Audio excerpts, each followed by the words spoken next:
Hello guys, welcome back. Today we're going to go over a little bit. It's going to be a quick video about the Dev Broadcast 2.7, which we will be getting the trailer of, the PV, in 2 days, March 29th. So, very interesting stuff that might be coming. Who knows what's happening.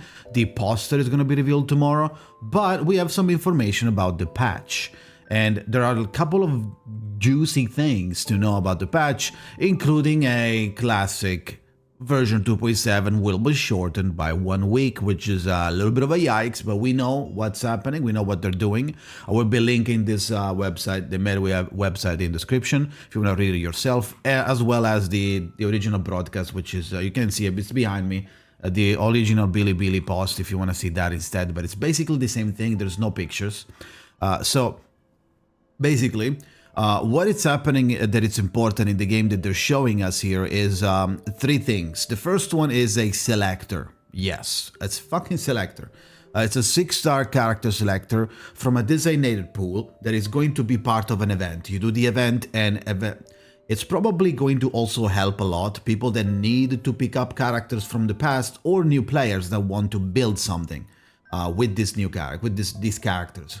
And the event, the way it works, is going to have this gift box, and this gift box is going to have a limited amount of characters. First, whenever you check it, it's going to have Eternity, Pickles, and New Babel.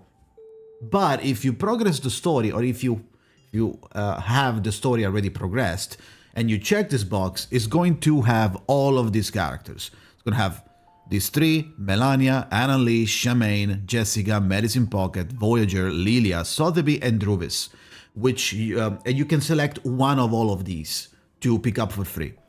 Now, if you're a new player, you're gonna have to clear the first chapter level 16.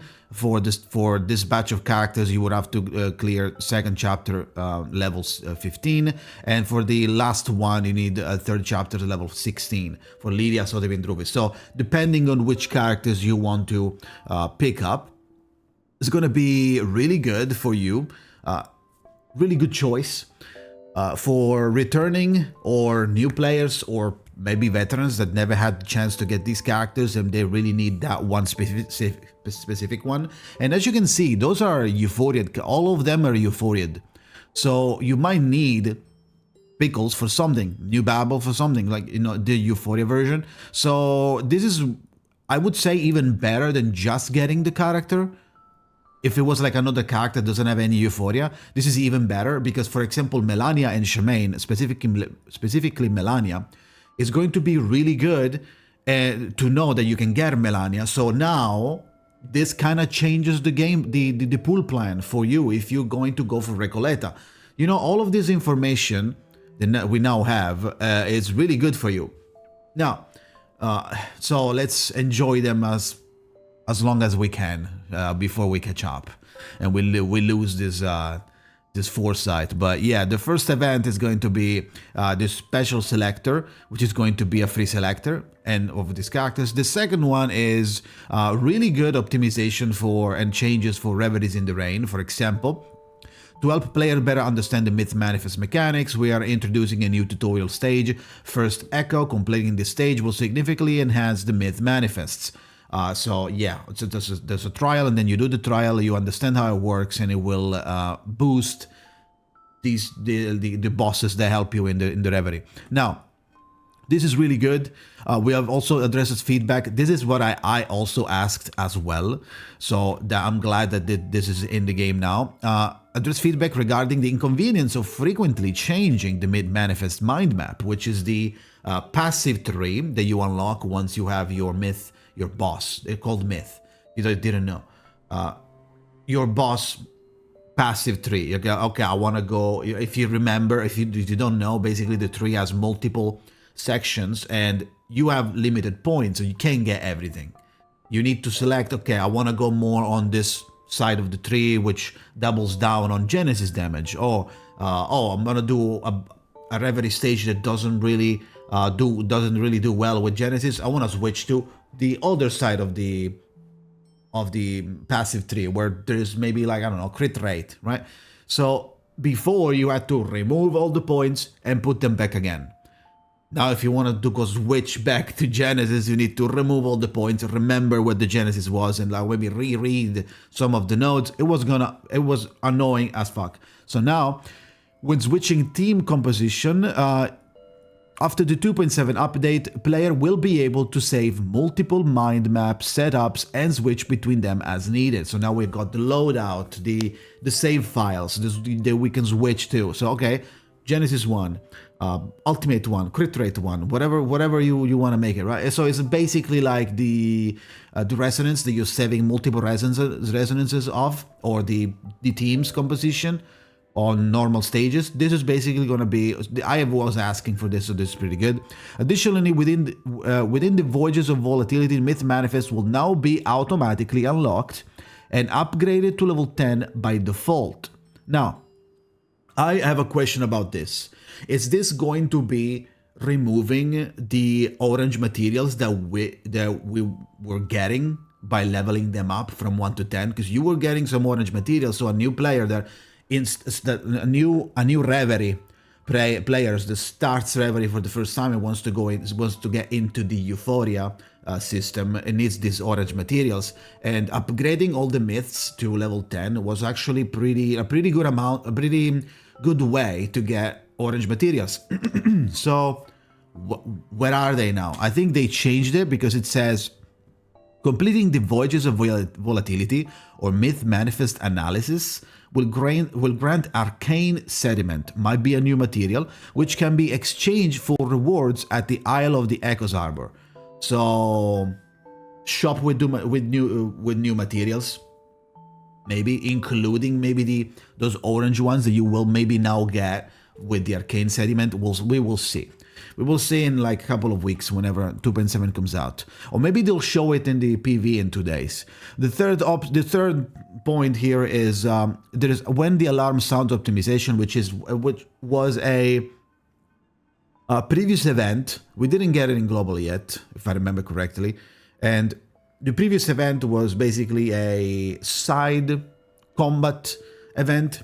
Pretty lengthy combat and a little bit convoluted. It was basically, it looked like the old Utu, like you do a stage of combat, you do that. There's like multipliers and like debuffs and things. You choose your characters and then you need to leave one character there if you want to make the second stage easier, or don't leave anything, don't lock any character, move to the next stage. The next stage is going to have it's going to be harder because you didn't mitigate it, you didn't nerf it by locking a character before. And there was multiple stages, and then there was a boss fight, and the boss fight had 5 characters that you could choose and play in combat. It was a 5-man team combat with multiple buffs. So this changed and optimized the rain effect, the way it works, some buffs, some debuffs, some things to do like inside the event. So if we didn't even get it in global, so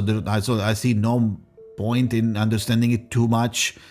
So yeah, okay, cool, right? The only thing that I can say about this is like, hopefully we get this version optimized for global whenever the first iteration of the event comes in, hopefully, right? The fourth one is just like to ensure a smooth transition into future update 2.7 will be shortened by 1 week. It is what it is.